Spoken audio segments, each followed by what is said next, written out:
নমস্কার। ব্যস্ত গৃহিণীতে সবাইকে জানাই অনেক অনেক স্বাগতম। তবে আজ আর রান্নাঘরে নয়, চলুন আজ একটু রামপ্রসাদ মায়ের মন্দির থেকে পুজো দিয়ে আসি।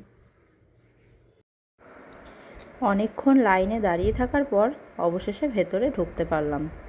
আজ অমাবস্যা, তার জন্যই বোধহয় ভিড়টা একটু বেশিই হয়েছে।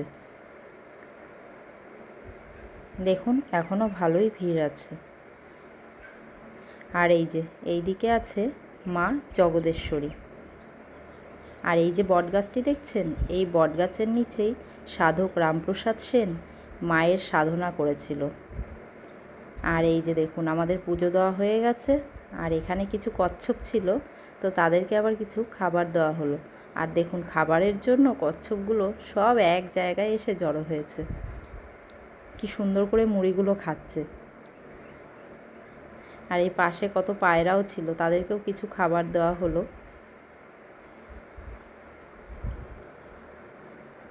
ওরাও বেশ সুন্দর খাচ্ছিল। তাহলে চলুন ভিডিওটি এখানেই আমি শেষ করছি। সবাই ভালো থাকবেন, সুস্থ থাকবেন। দেখা হবে পরের কোনো ভিডিওতে। আর আমার ভিডিওটি ভালো লাগলে একটি লাইক করে আমার চ্যানেলটিকে সাবস্ক্রাইব করবেন।